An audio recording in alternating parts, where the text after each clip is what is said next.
வணக்கம் ஜோதி நண்பர்களே. 2026 வைகாசி மாத கிரக அமைப்புகளின்படி தனுசு ராசிக்கான பலன்கள். தனுசு ராசிக்கு இந்த மாதம் ஒரு ராசினான் ராசிக்கு 7ஆம் இடத்துல சுக்கிரனோடு சேர்ந்து சஞ்சாரம் செய்துட்டு வர்றாங்க. மற்ற கிரகங்களுடைய நிலைகளும் உங்களுக்கு கொஞ்சம் சாதகமான நிலைகளாகவே இருந்துட்டு வருது. ஸோ தனுசு ராசிக்காரங்க இந்த மாதம் உற்சாகத்தோடும் கலகலப்போடும் காணப்பட்டு வருவீங்க.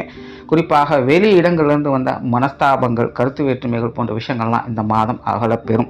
மற்றவங்க உங்ககிட்ட கொஞ்சம் சுமூகமாக செயல்பட்டு வருவாங்க. வீண் சங்கடங்கள், பழி பகைகள் போன்ற விஷயங்கள்லாம் கொஞ்சம் நீங்கி உங்கள்கிட்ட கொஞ்சம் நல்ல முறையில் பழகி வருவாங்க. இதனால் உங்களுடைய வெளிவட்டார பழக்க வழக்கங்கள் அப்படிங்கிறது நல்லபடியாக அமையும். தனுசு ராசிக்காரங்க ஒரு பரஸ்பரமான நட்புறவுகளை உருவாக்கிக்கலாம். தொழில், வேலை, உத்தியோகம் சம்பந்தப்பட்ட விஷயங்கள் இந்த மாதம் சாதகமாகவே இருக்கும். குறிப்பாக தனுசு ராசிக்காரங்க இந்த மாதம் மனசுக்கு பிடித்த விஷயங்கள், காரியங்களில் ஈடுபட்டு வருவீங்க. உங்களுக்கு என்ன தோணுதோ அதை ஈஸியாக செயல்படுத்திட்டு வருவீங்க. அதனால் தொழில், வேலை, உத்தியோக ரீதியாக ஒரு சுமூகமான மாற்றங்களை எதிர்பார்க்கலாம்.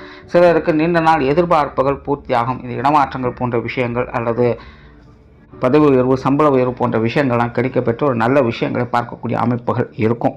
புதிய வேலை வாய்ப்புகள், தொழில் வாய்ப்புகள் நல்லபடியாகவே இருக்குது. வெளியூர் மற்றும் வெளிநாடு சம்பந்தப்பட்ட விஷயங்களும் உங்களுக்கு சாதகமாகவே இருக்குது. பொருளாதாரம் சார்ந்த விஷயங்கள் இந்த மாதம் சுமூகமாகவே இருக்கும். காசு பண தேவைகள் ஏதோ ஒரு வகையில் உங்களுக்கு நல்லபடியாகவே வேலை செஞ்சுக்கிட்டு இருக்குது. கொடுக்கல் வாங்குற விஷயங்கள் எல்லாமே சிறப்பாகவே இருக்கும். குறிப்பாக பொருளாதார விஷயங்கள் உங்களுடைய மதிப்பு மரியாதை உயரக்கூடிய நிலைகளை இந்த மாதம் பார்க்கலாம். கடன் சுமைகள் குறையும். இக்கட்டான சில பிரச்சனைகள், பொருளாதார ரீதியான சங்கடங்கள் இதெல்லாமே இந்த மாதம் கொஞ்சம் குறைஞ்சு உங்களுக்கு நல்ல விஷயங்களை கொண்டு வந்து சேர்க்கும். போல எதிர்பாராத பண வரவுகளையும் இந்த மாதம் எதிர்பார்க்க முடியும். வரா கடன்கள் போன்ற விஷயங்கள்லாம் திரும்ப வரும். பொருளாதார நிலையை பொறுத்த வரைக்கும் இந்த மாதம் தனுசு ராசிக்கு ஒரு சாதகமான நிலைகளை செயல்பட்டு இருக்கு. சொத்து சுகங்களை பொறுத்த வரைக்கும் இந்த மாதம் வீடு, நிறுவனங்கள் சம்பந்தப்பட்ட விஷயங்கள், வாகன ரீதியான விஷயங்கள் எல்லாமே கொஞ்சம் அனுசரணையாகவே இருந்துகிட்டே இருக்கு. குறிப்பாக இந்த நிலபலன்கள் மற்றும் வாகன ரீதியான விஷயங்களில் சில நல்ல அனுகூல அமைப்புகளை எதிர்பார்க்க முடியும். வீட்டுக்கு தேவையான சில முக்கியமான ஆடம்பர பொருட்களை வாங்கி மகிழக்கூடிய அமைப்புகள் என்பதும் உண்டு.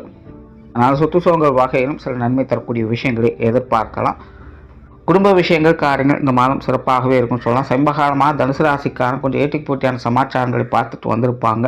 குடும்ப உறவுகளும் கொஞ்சம் இக்கட்டான சூழ்நிலைகளில் இருந்துட்டு வந்திருக்கும். எது சரி எது தவறு அப்படின்னு எதுவும் புரிஞ்சிக்க முடியாத சூழலிலே இருந்துட்டு வந்திருக்கும்.